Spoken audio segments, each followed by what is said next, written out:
Halo semuanya, apa kabar? Selamat datang di cerita sebelum tidur. Hari ini aku akan menceritakan novel yang berjudul Rumah untuk Ali yang ditulis oleh Len Liu. Samuel melempar ponselnya ke kasur setelah membalas pesan di grup. Tubuhnya berguling ke kanan, menatap foto dirinya bersama Bunda Gian saat dia kecil. Dia lalu diam sejenak, mengenang kebahagiaan yang tercetak di foto itu. Dia tidak tuli dan buta. Sebelum Renda menginfokan perihal apa yang terjadi pada Ali, dia tahu semuanya. Tadi dia ada di ruang keluarga yang tak jauh dari ruang kerja ayahnya, mendengarkan runtutan makian yang dilayangkan Abimanyu pada sang adik. Saat itu dia tidak ada niatan untuk menolong. Samuel malah dengan santainya menyandarkan tubuh pada sofa saat tubuh Ali ditarik turun menuju halaman belakang. Tempat di mana gudang rumahnya berada. Namun, kini ada sisi lain dalam hatinya tergerak. Bukan atas rasa kasihan, tapi dia hanya tidak ingin adiknya itu benar-benar mati dan menyusahkan keluarganya. Selain itu, jujur saja Samuel masih belum bisa melupakan capcay buatan Ali yang sangat mirip dengan rasa masakan bunda. Walau dia mati-matian menyangkal itu, karenanya dengan berat hati dia bangkit dari posisinya, kemudian menuju lantai 1. Suasana rumah begitu hening, ayahnya mungkin sudah menyibukkan diri dengan pekerjaan di ruang kerja.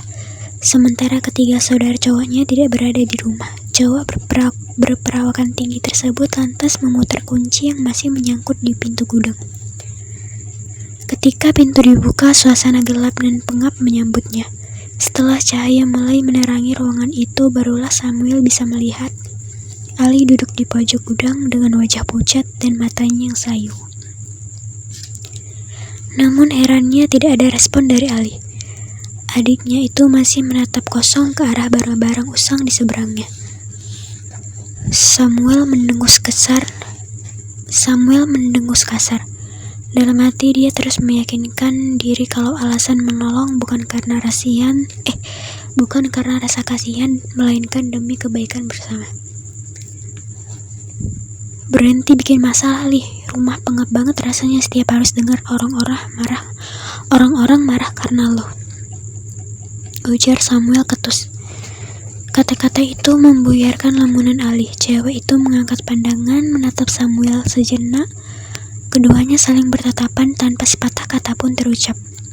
Samuel lagi-lagi mendengus, lalu mengisyaratkan adiknya untuk keluar dari ruangan ini. Lo tahu, Li, kepergian bunda benar-benar mengubah semua orang di rumah ini. Ayah jadi gila kerja, kakak-kakak jarang di rumah dan semakin tertutup. Rumah juga nggak lagi sangat dulu, Li. Lo tahu dengan pasti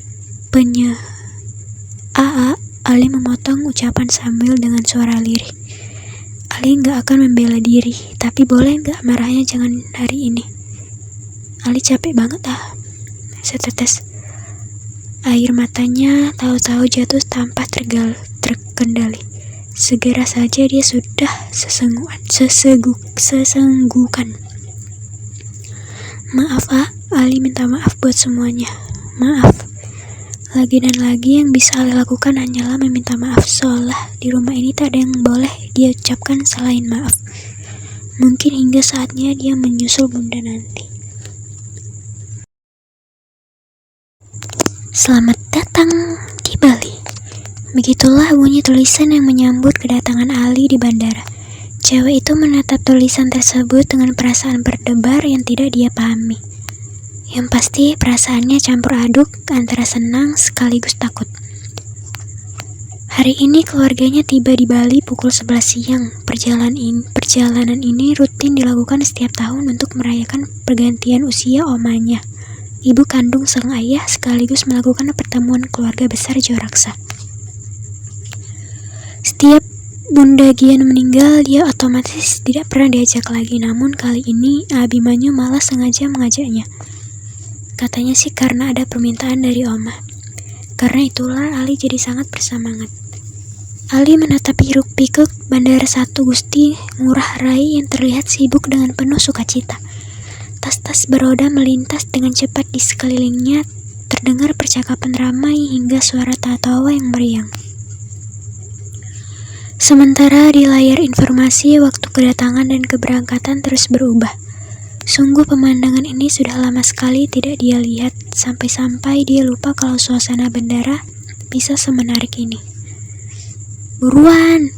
teriakan Samuel membuyarkan lamunan Ali. Cewek itu kemudian menarik 2 koper dan 1 tas besar yang harus dibawa.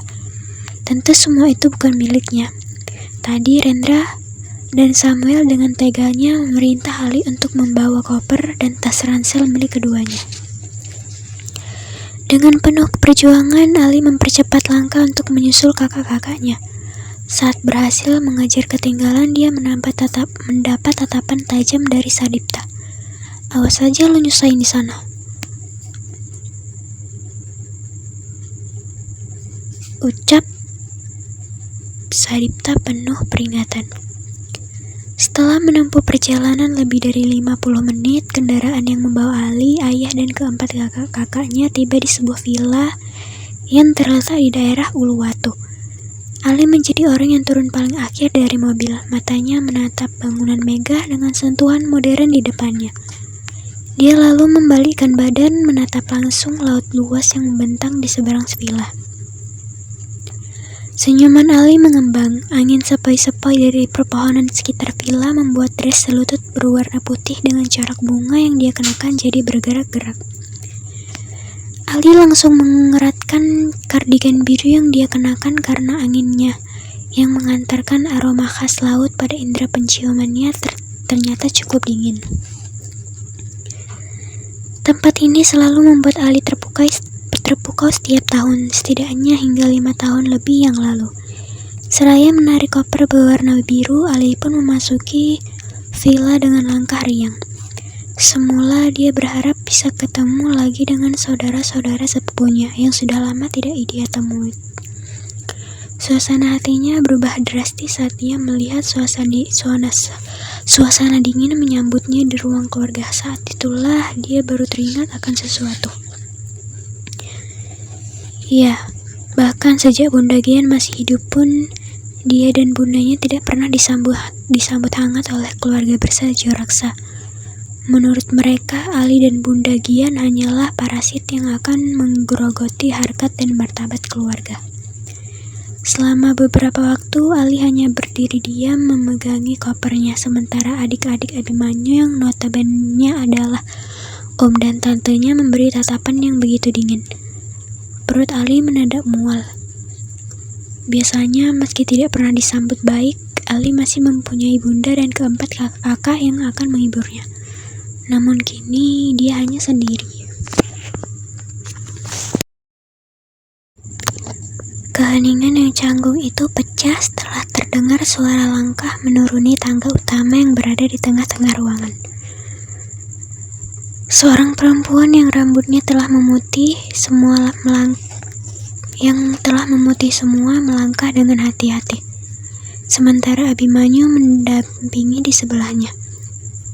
Walau wajah perempuan tua itu dipenuhi guratan yang ditinggalkan oleh jejak waktu, tapi aura anggun yang penuh wibawa terpancar dari dirinya. Kehadirannya membuat semua yang berada di ruang kerja seketika mengalihkan atensi pada perempuan itu. "Oma!" Samuel memecah keheningan dan dengan langsung menghampiri perempuan tua itu yang tak lain adalah omanya. Dia langsung mencium tangan Oma dan lanjut mencium pipi kanan dan kiri perempuan itu. Sadipta, Rendra, dan Neta mengikuti jejak Samuel.